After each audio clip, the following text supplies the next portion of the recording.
Indo-US tariff war, economic clash, strategic stake in 2020. क्या हुआ? USA था बिदक गया।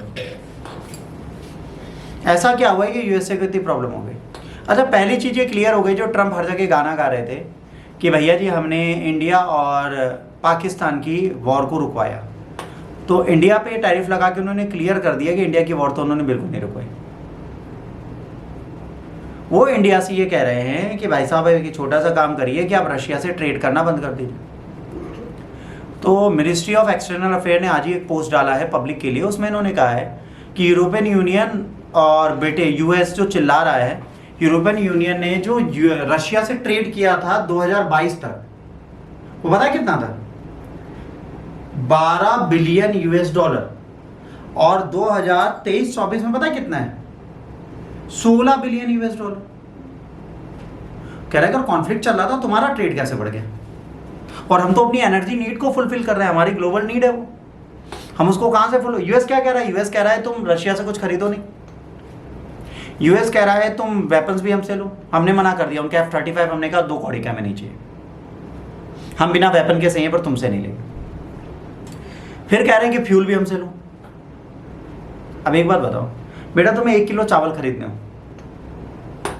तुम्हारे बगल में गुप्ता अंकल की दुकान हो और उनको तुम्हारे मामा मार के आए 2-3 मुक्के एक दिन पहले, पर तब भी तुम वहां जाके लाओगे 2 किलो चावल या अपने गांव जाके लाओगे? कहां से लाना पसंद करोगे? 200 किलोमीटर दूर जाके 2 किलो चावल लाना पसंद करोगे या बगल वाले गुप्ता को सॉरी बोल के लाना पसंद करोगे? बोलो बोलो। पड़ोसी से लाओगे। क्यों? Reason transportation cost. यूएस कह रहा है हमसे तेल ले लो। भाई रशिया और यूएस में अंतर देखो कितना है। तुम्हारे यहां से तुम हमें 10 रुपए सस्ता तेल दो, 100 रुपए तो पेट्रोल का खर्चा हो जाएगा। भाई हम अपनी नीड को फुलफिल कैसे करेंगे? हम अपनी एनर्जी नीड फुलफिल करनी है।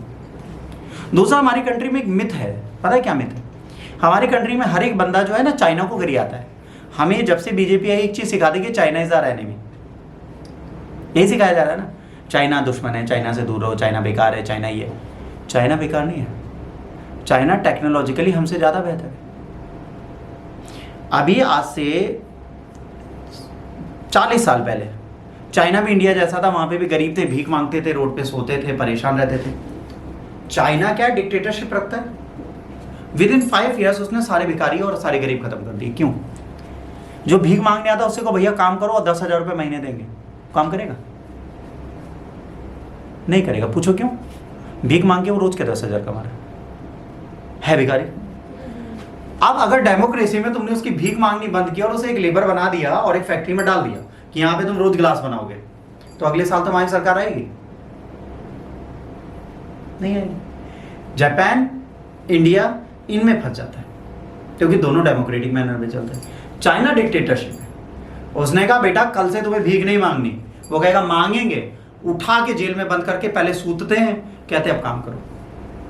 जहां पर फोर्सफुली काम कराया जाता है वहां पे डेवलपमेंट होता है। वहां पे हर बंदा आज क्या है? कर्म कर रहा है, काम करके पैसा कमा रहा है। तो चाइना में आपको कोई भिखारी नहीं दिखे। पहला फायदा हुआ। पॉवर्टी कम है। क्यों? गरीबी खत्म ही जब सब काम कर रहे हैं। हमारी कंट्री में एक माँ के 5 बच्चे पैदा हो गए और पैदा करने वाला भाग गया, उसके बाद वो माँ और बच्चे बचे तो माँ कहती है बेटा रात को रोटी बननी है, 5 हो जाओ भीख मांग के लो, कहती है ना। रीजन भी उनको घर चलाना है। इंडिया में इस चीज को हम बाइफरकेट नहीं कर सकते, इसको हम बंद नहीं कर सकते क्योंकि हमारे पास उसके राइट नहीं। चाइना में कॉपीराइट नहीं है किसी चीज का। चाइना में जब एप्पल आया उन्होंने कहा भाई साहब आओ हमारे यहाँ, आओ अपना प्लांट डाल दो, हम सस्ता लेबर दे रहे हैं, सब हमारे पास। पर उन्होंने कहा ये कंडीशन है। कह रहे क्या? हमारे कॉपीराइट क्लेम नहीं कर सकते। कह रहे मतलब सर हम पायरेसी करेंगे, हम आपकी नकल करेंगे, आपको कॉपी करेंगे, आप रोइएगा। कह रहे कोई बात नहीं, तुम कौन सा हमसे अच्छा बना लो। कह रहे हैं मतलब यूएसए को लगा कि चाइना हमसे अच्छा नहीं बनाएगा। कह रहे ठीक, करने तो कॉपी। भैया एग्जैक्ट एप्पल को कॉपी करके उन्होंने एक OnePlus बना दिया, एक नथिंग बना दिया, एक ओप्पो बना दिया और उनसे बेहतर बना दिया। समझो, एप्पल की डिक्टो कॉपी बनाते हैं जिसे बोलते हैं डी, डुप्लीकेट। अच्छा यहीं पे नहीं रुके, प्यूमा की एग्जैक्ट कॉपी बनाते हैं प्यूमा डी, क्रॉक्स की एग्जैक्ट कॉपी बनाते हैं क्रॉक्स, सैमसंग फोल्ड की एग्जैक्ट कॉपी बनाते हैं सैमसंग फोल्ड। और लोग खरीदें, आपको धोखा आ जाएगा। जैसे आप यूट्यूब पे ढूंढते हो कहीं कि आपको हम आईफोन 11,000 में देंगे, आते ना कुछ ऐप प्रमोशन आते 11,000 में आईफोन ले जाओ हमसे, जो 2 लाख का है वो 11,000 में कैसे दे रहा है पता है? डी दे रहे हैं, चाइना वाला। इंटरफेस आपको iOS ही मिलेगा, बट उसके अंदर जो चल रहा होगा वो एंड्रॉइड चल रहा होगा, समझो। तो चाइना क्या कर रहा है? टेक्नोलॉजिकली हमसे ज्यादा सुपीरियर। यूएस के साथ यही प्रॉब्लम है। यूएस से कभी भी कोई काम करता है तो कहता है कि भाई आप हमसे खरीदो, हमारे प्रॉफिट में रहो, हमारे गुलाम बने रहो। इंडिया ने काम, तुम्हारी बात मानेंगे नहीं। अच्छा, हमारी बात नहीं मानोगे। अब नुकसान इंडिया का हो रहा है, बिल्कुल कह रहे हैं। इस ट्रेड वॉर से हमें प्रॉब्लम हो रही है। 30 जुलाई को प्रेसिडेंट ट्रंप ने कहा 25% टैरिफ लगेगा। कितना? 87 बिलियन इंडियन एक्सपोर्ट को अब ये परेशान करेगा। $87 बिलियन का ट्रेड ऑल सडन 25% टैरिफ पे जाएगा। इसका मतलब 21 बिलियन यूएस डॉलर का टैरिफ लग जाएगा। अब मान लो कि हम एक टेक्सटाइल भेज रहे हैं, ये कपड़ा भेज रहे हैं बाहर, इस कपड़े की कॉस्ट थी 200 रुपए, अब कितनी हो जाएगी? 250 रुपए। लैंडिंग प्राइस 250 हो गया, बेचेंगे कितने? नहीं खरीदेगा ना कोई, ये प्रॉब्लम आ गई। फिर cited reason included India's high tariff on US goods. कह रहे हैं इंडिया भी हम पर हाई टैरिफ लगाता है 39% एग्रीकल्चर प्रोडक्ट में। हम एग्रीकल्चर प्रोडक्ट्स में उनके डेयरी प्रोडक्ट्स भी आते हैं। हम इसलिए तुम पर हाई टैरिफ लगाते हैं क्योंकि नॉनवेज दूध बेचते हो।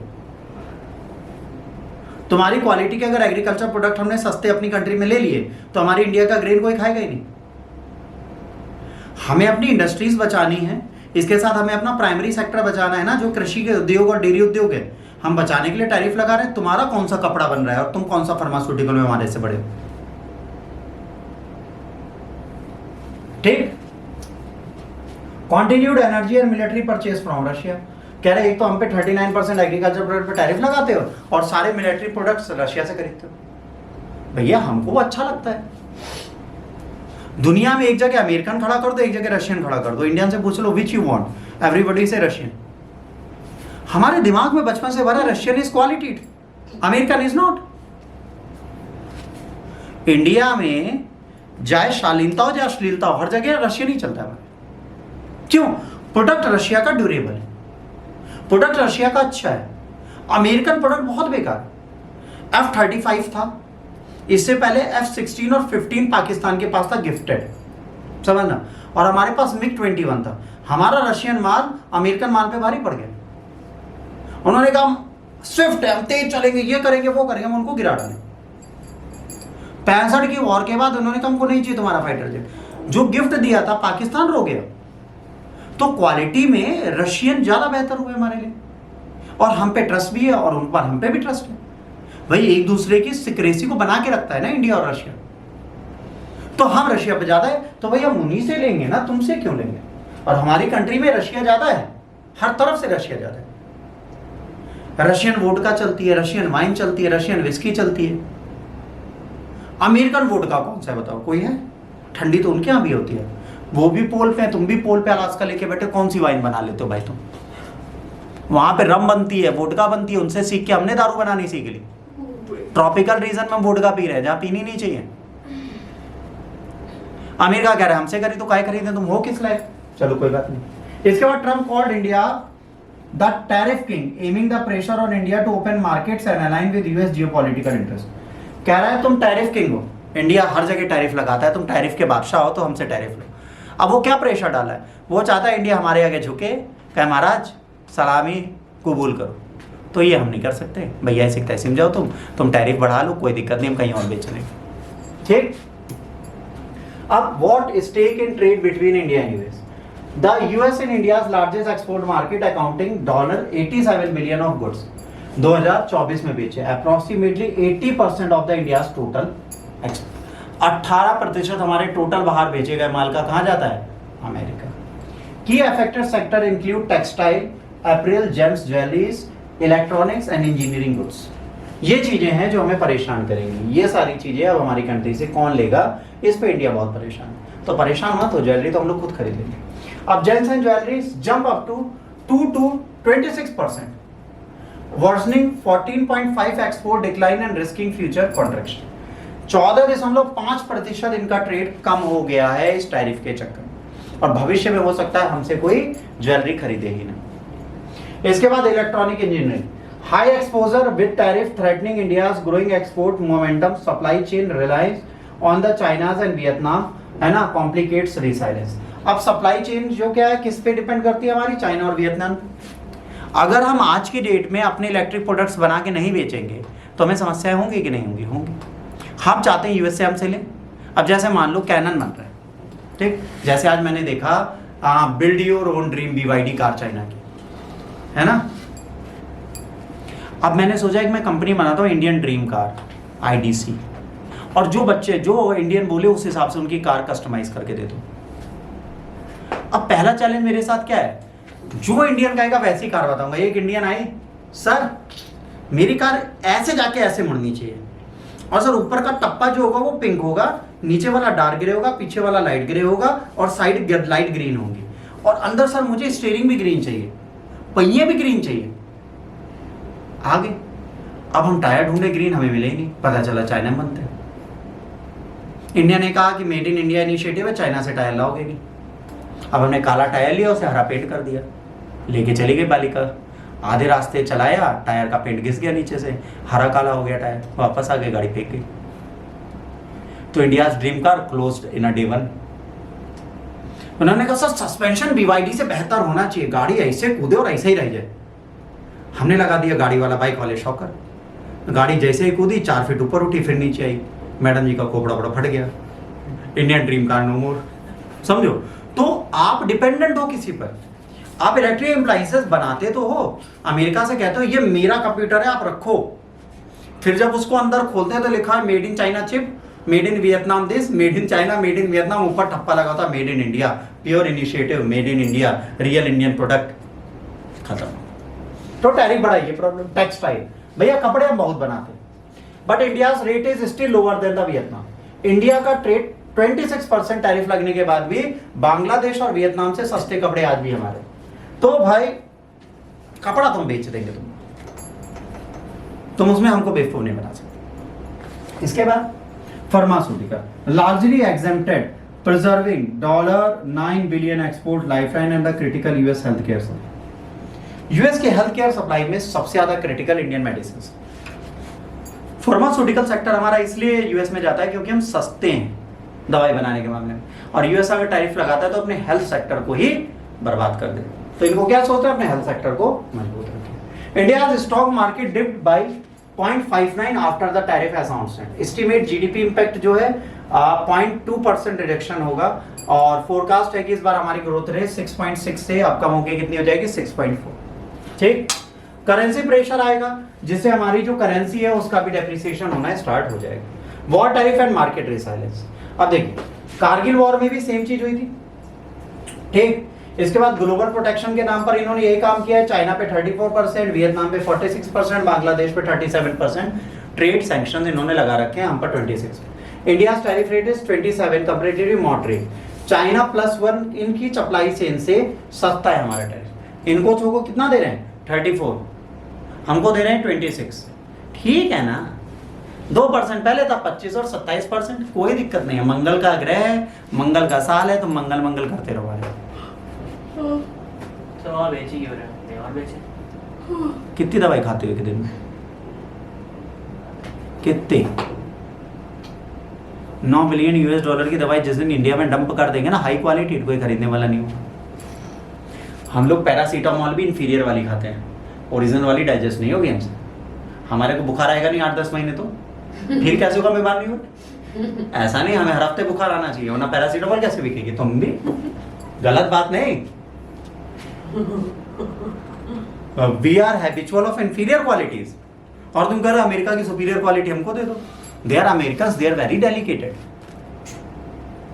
दे आर वेरी वेरी डेलिकेटेड। तुम्हें क्या लगता है ट्रम्प अगर दिल्ली आएंगे तो मास्क पहनेंगे, उनके लिए एयर फिल्टर लगेगा, वो सांस एयर फिल्टर से लेंगे और न मर जाएंगे। Oh my God, I smoked 20 cigarettes in one inhaling। 20 cigarette के बराबर पॉल्यूशन जाता है। कौन कहता है हमारी कंट्री में जो सिगरेट नहीं पीता उसको कैंसर नहीं होता? दिल्ली घूम के तो आओ, लखनऊ की हवा उसके बाद सेकंड नंबर पे पॉल्यूटेड है। जो कहते हैं हम सिगरेट नहीं पीते, रोज तो सुड़क रहे हो। पैसिव और एक्टिव दोनों स्मोकर से ज़्यादा खतरनाक एटमॉस्फेयर की एयर है आजकल। हाँ तुम कह रहे हो सारा सामान हम ले लें। ये टी शर्ट 250 की पहन रहे हो, अमेरिका वाली 850 की होगी बेसिक प्राइस। तो किसी और को बेचे ना। किसको बेचते हैं और कौन खरीदने वाला? बांग्लादेश भिखारी, नेपाल हमसे पैसा मांगता है, पाकिस्तान की औकात नहीं, श्रीलंका डूब जाएगा अगर पैसे में बेच दिया, मालदीव फ्री में मांगेगा।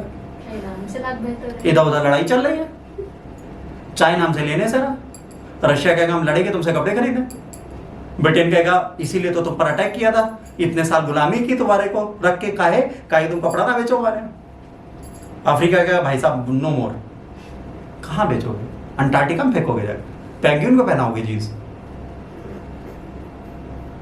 भाई कंट्री एक ही है राज्य पॉपुलेशन और डेमोक्रेसी में, वो है अमेरिका, जहां हम अपनी चीजें बंटाधार करने के लिए बेच सकते हैं। और ट्रंप को मनाना पड़ेगा हमें, आज नहीं तो कल। हमने पहले भी कहा था, आज भी कह रहा हूं, ऑन रिकॉर्ड ऑन कैमरा कह रहा हूं, ट्रंप चूतिया है। और उससे बड़ी चूतिया है अमेरिका की सरकार के साथ उनको वोट देने वाले लोग, जो इस गधे को बार बार प्रेसिडेंट बना देते हैं। हाँ तो अरे इस 4 साल में क्या कांड कर देंगे? तो 1 साल नहीं बीते दुनिया हिला दी उसने, 3 साल में दुनिया ना खत्म कर देगा। तो कांड कर जाएगा जाते जाते। खतरनाक है, पिछली बार भी यही किया था उसने, हर बार ही गुड़ गोबर करने आता है। फॉलोअर्स एलॉन मस्क हट गए, इससे बड़ा कौन सा फॉलोअर था इसका? सब वहां गधे ही बसते हैं। उसने कहा भाई हमें चूतिया काट चुके, जितना काटा तुम अपना काम करते, तुम्हारे साथ नहीं रह पाएंगे। Let's make great America again. अरे अमेरिका को ग्रेट तब बनाओगे ना जब तुम खुद ग्रेटनेस वाला काम करोगे। तुम जितने टैरिफ बढ़ा रहे हो, सोलर पैनल तुम्हारे आने से रहे, दवाई तुम्हारे आने से रहे, हेल्थ फैसिलिटीज तुम्हारी 2020 में पता चल गई थी। भाई साहब से कहा गया, इतने बड़े काबिल थे 2020 में, किसी ने बोला कि फिनाइल कोरोना के बैक्टीरिया मार देता है, तो कह रहे फिनाइल पी लें फिर हम लोग। अब इससे बड़ा इडियट होगा कोई? वो तो हमें लगता है ढक्कन फिनाइल से कुल्ला करके बाहर निकलता हो। इडियट लोग। चलो कोई बात। तब भी से हमसे डेवलप्ड है। अब हमारे ट्रेड टॉक्स हैं। मिड अगस्त में हम यूएसए से बात करने जा रहे हैं कि भाई साहब देखो, कपड़ा तुम पहनो वरना नंगे रहोगे, चाइना से तुम लेते नहीं, हमसे लोगे नहीं तो कहाँ बनाओगे? तो उन्हें समझाएंगे।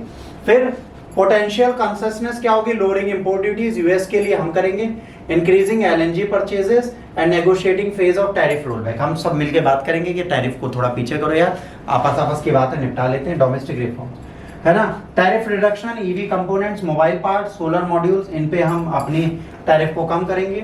उसके बाद डाइवर्सिफिकेशन, अब हम क्या करेंगे? ईज ऑफ डूइंग बिजनेस को बढ़ाएंगे, इंफ्रास्ट्रक्चर इन्वेस्टमेंट उनको देंगे ताकि सप्लाई चेन में आप हमारे पास आ जाओ। चाइना +1 टेक्नोलॉजी का, China +1 US tariff on China South East Asia higher than India. जो चाइना के इधर वाले चाइना +1 है उन पे टैरिफ हमसे ज्यादा है। Textile garment sector could gain increment orders due to the tariff, है ना, एंड एडवांटेज। हमारा जो टेक्सटाइल सेक्टर है वो इसके चक्कर में आगे बढ़ सकता है। India largest domestic market, lower energy cost, improving manufacturing ecosystem, bolster medium term competitiveness. अगर हम अपने इंफ्रास्ट्रक्चर को टेक्सटाइल की तरफ ले जाएं तो शायद हम यूएस की बातों को अपना फायदा उठा सकते। जॉब वर्कफोर्स अनसर्टेनिटी, अगर textile, jewellery, auto part sector में ऐसे ही रहा तो भाई जब सामान ही नहीं बिकेगा तो हम नौकरी आपको क्यों देंगे? आपको नौकरी से कर देंगे बाहर। इसके बाद exporter innovation, exporter must innovate और रिस्क लूजिंग यूएस मार्केट। तो एक्सपोर्टर को डर लगेगा तो वो क्या करेंगे? अपने कॉम्पिटिटर वियतनाम और मैक्सिको से कंपेयर नहीं कर पाएंगे, कॉम्पीट नहीं कर पाएंगे। कंज्यूमर को हायर प्राइस मिलेंगे और reduce availability of Indian goods affecting ethnic and the main stream market. US में कई लोग एथनिक ग्रुप्स के हैं जो इंडिया के हैं, मेन स्ट्रीम मार्केट से सामान इंडिया का गायब होगा तो कहीं ना कहीं यूएस में भी प्रॉब्लम आई। कई इंडियंस वहाँ पे बड़ी क्लास के हैं। अब मान लो वो कौन है? पिचई साहब, सुंदर पिचई। उनकी बीवी क्या है? मुझे आज कोई साड़ी का नाम लो इंडिया में जो बनती है, पाशमीना की साड़ी होती है, नहीं होती, कहाँ की होती है? बनारसी होती है। और कुछ पता है? बनारस तो हमें पता था, उसको छोड़ के बताओ कौन सी साड़ी? तुरंत आपको से नाम नहीं आता। चलो XYZ साड़ी पहननी है, इंडिया से आती है तो सुंदर पिचई गए मार्केट में, पता चला वहाँ वियतनाम की साड़ियाँ बिक रही हैं। बंधानी साड़ी पहननी है, बंधेज की साड़ी, है ना। बंधेज की साड़ी नहीं मिली, अब क्या होगा? वो नाराज हो गए अपने पति से। और पति गूगल के इंचार्ज हैं, उन्होंने गूगल पे मोदी के खिलाफ और उसे ट्रंप के खिलाफ और छेड़ दी, बस ट्रंप की सरकार गिर गई। तो ट्रंप को ही समझना पड़ेगा, समझ रहे हो? तो आने वाले टाइम पे कंज्यूमर का इंपैक्ट होगा तो प्रॉब्लम होगी। अब टैरिफ में क्या देख सकते हैं, इंडिया यूएस टैरिफ और कॉम्प्लेक्स मिक्स है economic friction and geopolitical signalling का।